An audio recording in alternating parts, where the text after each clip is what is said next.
qui n'est autre que la partie exploration du thème. Waouh, nous voici à la deuxième partie de votre émission. Donc le thème d'aujourd'hui, c'est les femmes et les soucis, amis ou ennemis. Marquez cela dans les commentaires. Femmes et les soucis, amis ou ennemis. Donc nous allons voir ça, ok? Déjà, nous avons vu dans l'histoire de Souffrance, le nom même pose déjà problème. Voilà, Souffrance, le prénom que ses parents lui ont donné. Et je veux ici interpeller les parents. Vous savez, les prénoms poussent nos enfants à devenir ce dont ils doivent devenir. Les prénoms, on ne donne pas les prénoms comme ça au hasard. Voilà, on donne des prénoms par rapport aux attentes que nous avons de cet enfant. Lorsque nous tombons enceintes, en tant que maman, nous pouvons plus ou moins percevoir certaines choses. Surtout nous, on a été dotés d'un sixième sens et c'est le ciel qui nous l'a donné. C'est en nous. On peut savoir en fait, en tant que maman, on peut savoir cet enfant a une grande destinée, cet enfant, je vais lui donner un tel prénom parce que ça correspond à ce qu'elle doit manifester durant son séjour sur la terre des vivants. Ok? Et donc, en tant que parent, je veux vraiment vous interpeller. Peut-être à une femme qui est enceinte, ou tu connais une femme qui est enceinte, une femme qui se demande quel prénom je vais donner à mon enfant. Et aux parents, peut-être qui sont en attente, voilà, de la venue de leur enfant. Mais je vous demande de leur transmettre ce message. Le prénom, il faut réfléchir. Si vous êtes une personne croyante, prenez le temps de prier, de demander à Dieu l'enfant qui est dans mon sein, quel est le nom que tu veux que je lui donne. Je vous assure, Dieu va vous inspirer. Ok? Souffrance, c'est comme si vous donnez déjà vous, en fait, vous êtes en train d'appeler la souffrance dans la vie de cet enfant. Je sais, ça peut être parce que le jour de sa naissance, sa maman est décédée. Ça peut être un enfant, pendant qu'on a été enceinte, on a fait face aux défis, aux difficultés. Le père, peut-être qu'il a disparu, peut-être que cette maman a été violée et elle est tombée enceinte après ce viol. Donc, ça peut être plein de choses douloureuses que la maman a fait face. Mais en fait, nous ne sommes pas là comment dirais-je, comment est-ce que je peux dire ça? Nous ne sommes pas là pour juger, mais nous sommes là pour vous donner des clés peut-être que vous ne savez pas. Voilà, vous avez vécu des moments difficiles, mais donnez un autre prénom à cet enfant. Je sais que dans mon entourage, je connais une petite sœur, elle s'appelle la joie.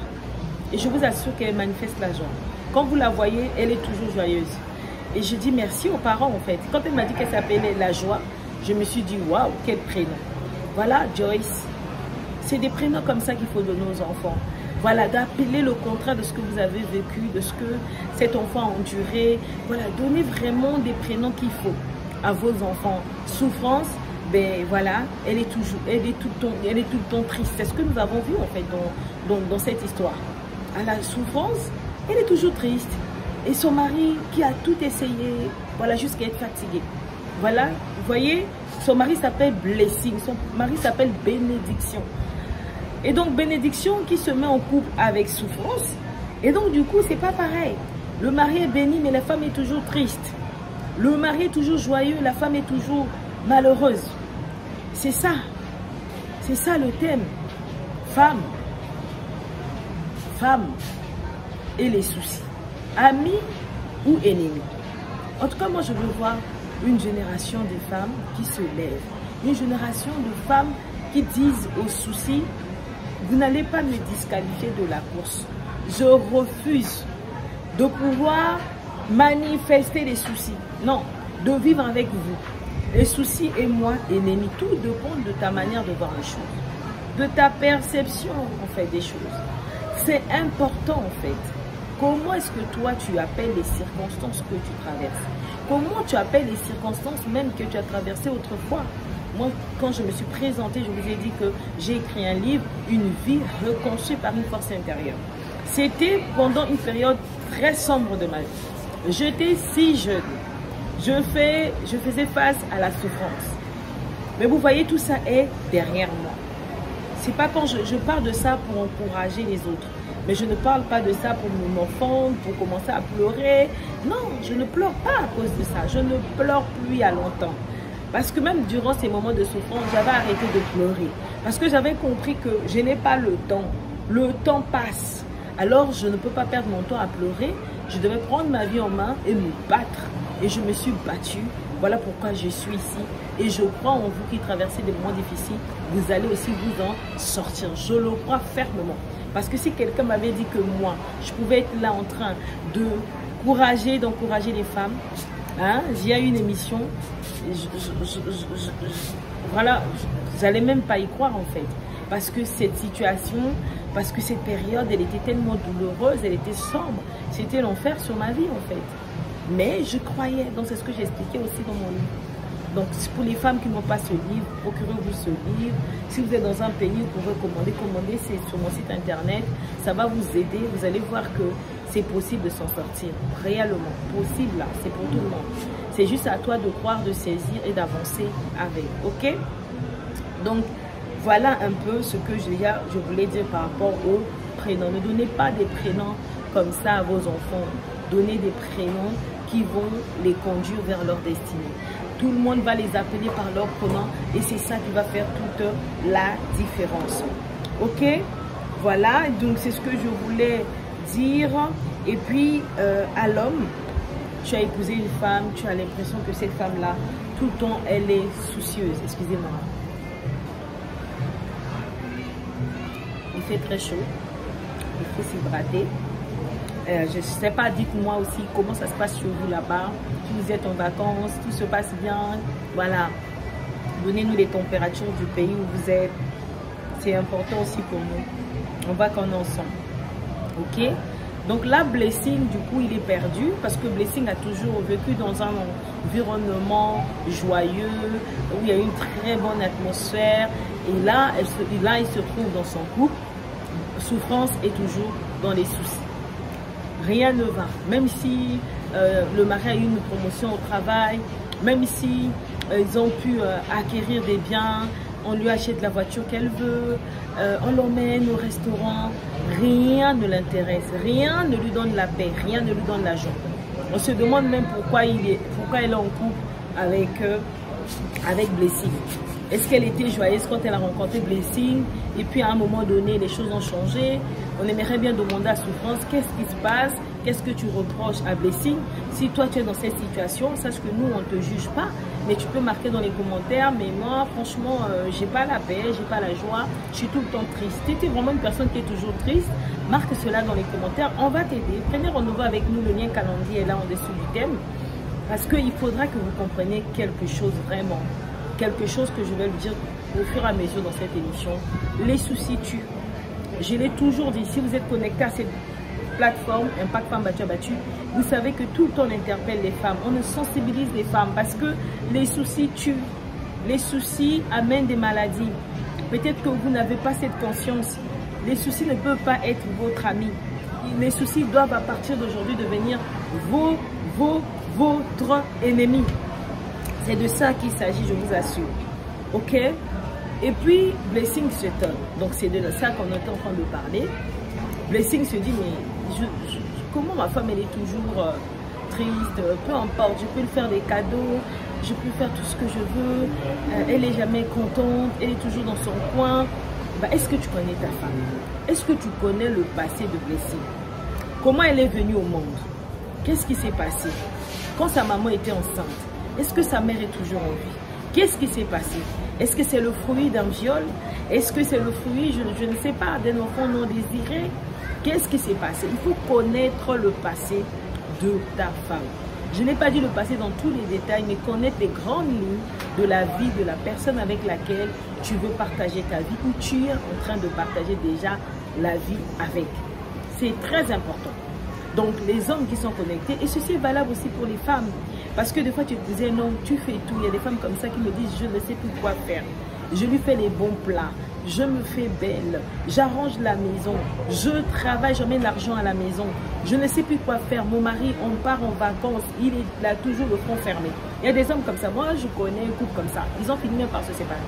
Le mari était invivable. C'était comme s'il était dans l'armée. La seule fois, quand il parlait à sa femme, en tout cas les seules fois, c'est que pour demander des comptes. Est-ce que tu as fait ça? L'argent que je t'ai donné, tu as fait quoi? Il n'y avait pas de conversation. Il n'y avait pas de dialogue. C'était juste une relation, en tout cas, d'un employé à son emploi. Et donc, dans ce couple-là, le mari avait toujours le dernier mot. C'est toujours lui qui contrôlait, il parlait pas. Ce n'était pas une relation d'amour. Non, c'était vraiment une relation d'un patron à son employé. La femme est se considérait comme la servante de la maison et non comme la femme. Et des hommes comme ça, vous devez changer votre système de pensée. C'est une émission pour les femmes, mais c'est aussi pour vous parler, la manière dont vous êtes, vous comportez avec vos femmes. La femme, elle est un autre toi, elle est une partie de toi. Tu dois la traiter normalement, tu dois la traiter avec amour. Tu dois la chérir, tu dois prendre soin d'elle, tu dois être à l'écoute. Vraiment, c'est important. Si tu as commis une erreur, va demander pardon à ta femme. Ça ne te fait pas rabaisser. Au contraire, cela te valorise. Tu montes en fait. Tu montres que tu es mature, que tu es quelqu'un de waouh.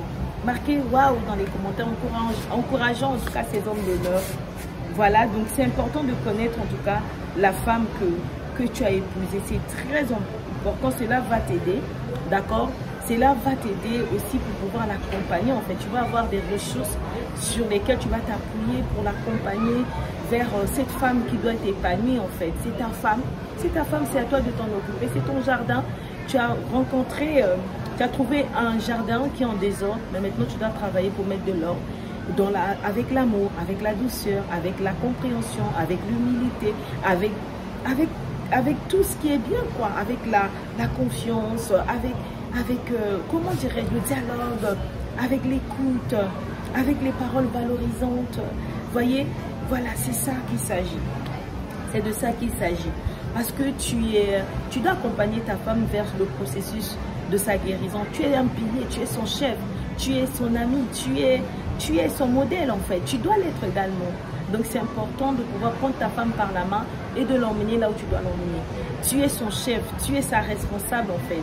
Tu es son responsable là, excusez-moi, tu es son responsable, ok? Quand je dis responsable, je sais que les femmes vont dire non, moi, mon mari n'est pas mon responsable. Ton mari est le chef.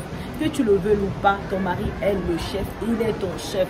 S'il est le chef de la famille, même quand on va se marier, on donne le code de la famille, on dit au mari, voilà, regarde le livre, c'est comme ça qu'il doit te comporter. Ici, il est le chef de la famille, il est ton chef. D'accord? Il est le chef de sa femme et des enfants. Voilà, toi, tu es sa coéquipière. Tu es, je sais pas moi, tu es c'est comme dans un avion quoi, il y a un pilote et un copilote, donc c'est comme ça, tu es là, donc il faut pas te sentir dévalorisé parce qu'on a dit que ton mari est ton responsable. Moi je suis à l'aise avec ça, mon mari est mon responsable. S'il y a quelque chose qui va pas dans mon foyer, Dieu viendra d'abord lui demander parce que c'est à lui qu'on a donné en fait cette responsabilité. Donc c'est important, au lieu d'être là de vouloir combattre en fait ce que le Créateur a mis en place. Moi je pense que nous on a vraiment notre place à nous et j'aime bien ma place de femme. Et voilà, je crois que les hommes ont une lourde responsabilité. Quand je vois par où ils passent, après tous les hommes ne sont pas responsables, mais on parle déjà de la responsabilité qu'ils ont. C'est l'homme qui va demander la main, ça demande beaucoup d'efforts et il doit prouver qu'il peut prendre soin de cette femme et des enfants qui vont venir demain. Donc c'est une lourde responsabilité. Quand ça ne va pas dans un foyer, Dieu vient demander à l'homme. On a vu dans le jardin d'Éden, quand il y a eu, quand Adam et sa femme ont mangé l'arbre de la connaissance du bien et le fruit en tout cas de l'arbre de la connaissance du bien et du mal, Dieu est venu leur demander. Le Créateur est venu leur demander d'abord à Adam, qu'est-ce qui se passe? Il n'est pas venu demander à Ève, alors que c'est Ève qui avait pris le fruit, qui est venu donner à son époux. Donc, pour dire que les hommes ont une très grande responsabilité parce qu'aux yeux de Dieu, c'est eux nos chefs. Donc, il faut être à l'aise avec ça. Moi, je suis à l'aise avec ça. Mon mari est mon chef. Et donc, je prie pour qu'il tienne bon, pour qu'il arrive vraiment à bien jouer son rôle de chef, en fait. Voilà. Donc, soyons à l'aise avec. Ok, c'était juste une parenthèse. Je referme. Si vous êtes d'accord avec moi, encouragez-moi, les femmes de valeur. Marquez dans les commentaires, mon mari est mon chef et je suis à l'aise avec. Nous ne sommes pas des femmes en guerre avec les hommes. Nous sommes complémentaires avec les hommes. Sans les hommes, il n'y a pas de monde. Sans les femmes, il n'y a pas de monde. On est complémentaires, on doit vivre ensemble et on doit vivre dans l'équité, on doit vivre dans l'amour, on doit vivre dans le bonheur, on doit vivre dans la solidarité, dans la complémentarité. C'est de ça qu'il s'agit. Si vous êtes d'accord avec moi, marquez cela dans les commentaires. commentaires. Et les hommes également, soutenez-moi parce qu'il y a certaines femmes qui ne seront pas d'accord avec ce que je dis. Et si vous êtes d'accord avec ce que je dis, soutenez et les mentalités vont changer, d'accord? Les forteresses vont tomber, nous allons aller de l'avant parce que lorsque ça ne va pas au niveau des couples, ça ne va pas au niveau des familles, ça ne va pas au niveau de nos sociétés. Parce que la société, c'est l'ensemble des familles. Et lorsque les familles sont épanouies, équilibrées, les sociétés sont bénies. Mais déjà, quand ça ne passe pas, une femme dit non, mon mari n'est pas mon chef, ça ne va pas aller. Donc, elle va être dans la rébellion. C'est ça qu'on nous demande aux femmes d'honorer, de respecter, de nous soumettre à nos maris. Ce n'est pas l'esclavage, mais c'est le respect. Et déjà, le respect commence lorsque tu sais que ton mari est ton chef. Voilà, c'est ton mari, tu le vois nu, voilà, tu le vois tel qu'il est. Voilà, et cela ne change pas, mais c'est ton chef, d'accord? C'est ton chef, c'est pas aujourd'hui parce qu'on a des mauvais chefs, des chefs qui ne savent pas s'humilier, qui ne savent pas diriger, voilà, on a des mercenaires, qu'il y a une sorte de confusion. Parce que quand tu as un bon mari, un bon chef, mais tu es bien en fait. Ton chef, il est bien, il te valorise, il te met à l'aise, il te chouchoute, c'est ça un chef en fait. C'est de ça qu'il s'agit, mais il recadre aussi, voilà. Voilà, donc on est complémentaires, les hommes voient de manière générale, les femmes voient de manière détaillée, on est ensemble, on est dans un même bateau et on va de l'avant, ok? Marquez cela dans les commentaires. Donc, je veux dire aux femmes, à la femme, toi seul sais ce qui cause toute cette mélancolie que tu as. Parce que les femmes et les soucis, c'est tout un problème. On embrasse tout, on prend tout. Au lieu de laisser tout couler, on garde tout au fond de nous. On est des êtres émotifs. On marche par nos émotions. Lorsqu'on nous frustre, c'est la fin du monde. C'est comme si le ciel tombe sur notre tête, alors qu'on doit relativiser, alors qu'on doit surpasser tout ça. C'est ça en fait le but de cette émission-là, le thème d'aujourd'hui, c'est que les femmes puissent se débarrasser des soucis. Parce que les soucis tuent. Nous, on a besoin de toi. Toi-même, tu n'as pas besoin de toi. Tes enfants ont besoin de toi. Deux fois même, tu n'as même pas fini de mettre au monde. Donc, tu vas enterrer les enfants qui sont dans ton sein. Pourquoi? À cause des soucis. Tu pars plus tôt que prévu. Tu mens précocement et bêtement. Alors, tu ne dois pas laisser les soucis. Je n'ai pas dit que c'est facile. Il y a des femmes qui m'ont dit, Nazaine, tu ne sais pas par où je passe. Tu parles comme ça, mais tu n'as aucune idée. Moi aussi, j'ai traversé des moments difficiles. La vie, pour tout le monde, n'est pas un long fleuve tranquille. D'accord? Les gens vont dire, mais Nazaine, tu ne connais pas mon mari. Oui, chaque homme a ses défauts. Tout comme toute personne ici a ses faiblesses, a ses manquements. On fait des erreurs. Ça fait partie de l'humain. On n'est pas infaillible. On n'est pas parfait. Donc, il faut relativiser. Il faut garder son cœur plus que toute autre chose. D'accord? Tu n'as pas le pire mari du monde. Non. Je t'assure, hein, tu n'as pas le pire mari du monde. Donc, au lieu de laisser ces soucis te détruire, parle avec ton mari. Si tu as déjà parlé, tu vois qu'il ne coûte pas. Ah, commence à te dire, je dois être sage. Parce que la femme, ça bâtit sa maison. Et tu ne peux pas bâtir ta maison si toi-même tu es ancré dans les soucis. Si toi-même tu es enfoncé, tu es noyé par des soucis. Ça ne va pas aller. Donc tu dois sortir des soucis. C'est ça en fait, on t'encourage mais vraiment à sortir des soucis. Les soucis tuent et ça détruit amèrement. Aujourd'hui, tu as peut-être des problèmes de cancer. Mais 75% des maladies dans le monde, c'est à cause des soucis. Et 80%, je pense que c'est à cause des cancers. Vous voyez? Aujourd'hui, les femmes développent tellement de cancers, cancer du sein, cancer de l'utérus, cancer. Et quand on va parler avec ces femmes-là, on va voir qu'elles ont connu des événements douloureux. Je disais comme ceci, dernièrement que je parle, j'échange avec une de mes tantes qui est médecin. Elle me dit, elle dit de quoi leur demande, qu'est-ce que vous avez vécu dans votre vie? Quel est cet événement qui vous a choqué? Des fois, elles ont oublié, elles sont plus conscientes. Mais à force de chercher avec le médecin, ils vont trouver, ah, dans ma vie, j'avais vécu tel événement. Et comment tu avais réagi? Et c'est tout ça qui te tue. Tu vas mourir bêtement. Tu ne vas même pas voir tes enfants grandir. Toi-même, tu as tellement de choses à libérer avant de mourir. Quand tu vas mourir là, qu'est-ce que le monde va retenir de toi? Aujourd'hui, on parle des hommes et des femmes qui ont impacté le monde. Des Martin Luther King. On parle des hommes et des femmes qui ont bouleversé le monde. Mais toi, comment est-ce qu'on pourra parler de toi? On parle de Mère Teresa. On parle tellement de femmes. Toi, Joyce Meyer, là, si elle décède, on va parler d'elle. Mais toi, qu'est-ce qu'on va retenir de toi? Alors que tu es une femme qui a tellement de choses. Chacune de nous a reçu quelque chose. Mais toi, tu laisses ton potentiel être étouffé par les soucis. Et il est temps qu'on sorte de là. Sortez, sortez, sortez des soucis. Marquez dans les commentaires, je sors des soucis, je sors des soucis. Je sors des soucis, sortez des soucis. Marquez dans les commentaires, nous sortons des soucis. Si vous voulez que je vous accompagne, sortons des soucis. Quand je dis je vous accompagne dans ce processus-là, de se débarrasser des soucis, parce qu'une nouvelle vie est possible. Tu dois rentrer dans une nouvelle saison. Prends un nouveau départ aujourd'hui. Dis soucis, oust, soucis loin de moi. Parce qu'on nous associe tout le temps aux soucis. On nous connaît, même lorsqu'on arrive dans un endroit. Et les femmes et les soucis. Quand les hommes sont entre eux, ils parlent que de nous dans ce sens-là. Ah, les femmes aiment les soucis. Ah, les femmes sont toujours comme ceci. On nous connaît, on sait que les hommes, vite, quelque chose se passe, ils passent à autre chose. Soyez comme eux. C'est ça qu'on va faire en sorte qu'ils soient nos chefs. Parce qu'ils ne sont pas accablés par les soucis. Un homme, il te parle et c'est fini. Dès qu'un homme dit non, mais tu sais, ta nourriture là c'est salé, la femme comprend qu'on a dit que je ne sais pas faire à manger. Ça arrive. Qui n'a jamais salé un peu plus la nourriture? Qui n'a jamais fait aussi à manger qu'il y a un père de sel? Ça arrive. Qui n'a jamais fait de faux pas dans la vie? Ça arrive. Des fois tu es habillé là, ton mari te dit mais c'est aussi quel genre de tresse, c'est quelle coiffure, c'est quel maquillage. Alors tu oublies tout. Alors tu commences à mourir. Alors tu penses que la vie s'arrête. Non, la vie ne s'arrête pas. Tu commences à te dire non, mon mari a dit que je ne suis pas belle. Non, c'est pas parce qu'il a dit que tu es mal coiffée que tu n'es plus belle. On doit comprendre les choses et on doit avancer. On doit être des femmes grandeur d'esprit. Voilà. Tu fais des erreurs, ça arrive. Il arrive quoi. Mon mari me dit mais pourquoi tu t'es habillée comme ça? J'ai compris que j'ai fait un faux pas. Et je vais soit me changer, soit prochainement je ferai plus ça. Si ton propre mari ne te le dit pas, qui va te le dire? Donc s'il te le dit, c'est devenu un problème. Vraiment changeons, même entre nous-mêmes. Dès qu'une amie te fait une remarque, dernièrement, j'ai une personne en fait qui contrôle un peu mon image. Et elle m'a fait des remarques, elle me disait ceci, cela. Mais j'ai pris acte. J'ai dit bon d'accord, je vais faire autrement. C'est important, c'est comment tu vas avancer. Il y a des fois des gens qui m'appellent, qui me disent Nazen, la manière dont tu diriges ton association, machin pour l'association, Nazen, tu peux faire ceci, j'ai vu ça et tout. Bon, il faut discerner, oui, mais il ne faut pas prendre mal les critiques. Les critiques nous font avancer.